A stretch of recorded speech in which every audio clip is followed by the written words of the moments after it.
بسم اللہ الرحمن الرحیم۔ حضرت ابن مسعود رضی اللہ تعالی عنہ بیان کرتے ہیں، رسول اللہ صلی اللہ علیہ وآلہ وسلم موسم گرما میں نماز ظہر اس وقت پڑھتے تھے جب آدمی کا سایہ 3 قدم سے 5 قدم تک ہوتا، جبکہ موسم سرما میں سایہ 5 سے 7 قدم تک ہوتا۔ مشکات المصابی حدیث نمبر 586۔ حضرت سیار بن سلامہ رضی اللہ تعالیٰ عنہ بیان کرتے ہیں، میں اور میرے والد ابو برزہ اسلمی رضی اللہ تعالیٰ عنہ کے پاس گئے تو میرے والد نے ان سے رسول اللہ صلی اللہ علیہ وآلہ وسلم کی فرض نماز کی کیفیت کے بارے میں دریافت کیا تو انہوں نے فرمایا، آپ نماز ظہر جسے تم پہلی نماز کہتے ہو اس وقت پڑھا کرتے تھے جب سورج ڈل جاتا، آپ نماز عصر پڑھتے تو پھر ہم میں سے کوئی مدینہ کے آخری کنارے واقع اپنی رہائش گاہ پر واپس جاتا تو سورج بالکل سفید اور چمکدار ہوتا تھا۔ راوی بیان کرتے ہیں، میں مغرب کے بارے میں بھول گیا کہ انہوں نے کیا کہا تھا، اور جب آپ نماز عشاء جسے تم اتما کہتے ہو کو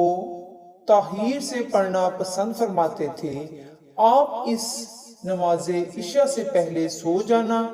اور اس کے بعد باتیں کرنا ناپسند فرماتے تھے، اور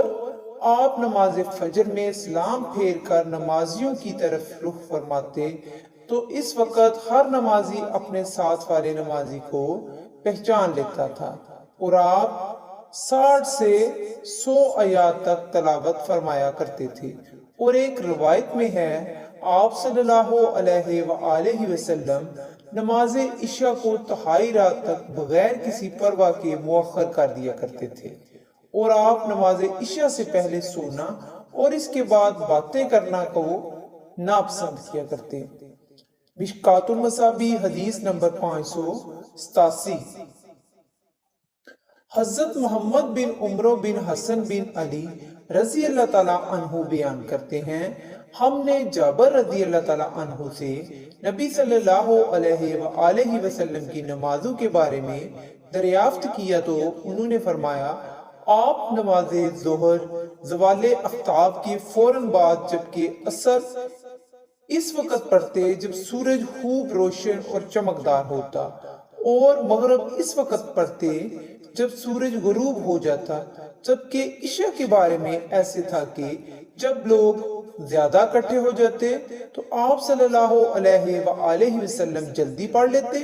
اور جب نمازی کم ہوتے تو اسے تاخیر سے پڑھتے، اور فجر کی نماز تاریکی میں پڑھا کرتے تھے۔ مشکات المصابی حدیث نمبر 588۔ حضرت انس رضی اللہ تعالیٰ عنہ بیان کرتے ہیں، جب ہم نبی صلی اللہ علیہ وآلہ وسلم کے پیچھے نماز ظہر پڑھا کرتے تھے تو ہم گرمی سے بچنے کے لیے اپنے کپڑوں پر سر رکھ کر سجدہ کیا کرتے۔ مشکات المصابی حدیث نمبر 589۔ حضرت ابو ہریرہ رضی اللہ تعالیٰ عنہ بیان کرتے ہیں، رسول اللہ صلی اللہ علیہ وآلہ وسلم نے فرمایا، جب گرمی شدید ہو تو پھر نماز ظہر پڑھنے میں تاخیر کرو۔ مشکات المصابی حدیث نمبر 590۔ رسول اللہ صلی اللہ علیہ وآلہ وسلم نے ارشاد فرمایا، اللہ اس کے چہرے کو روشن کرے جو حدیث سن کر آگے پہنچا۔ صلی اللہ تعالی علیہ وآلہ وسلم۔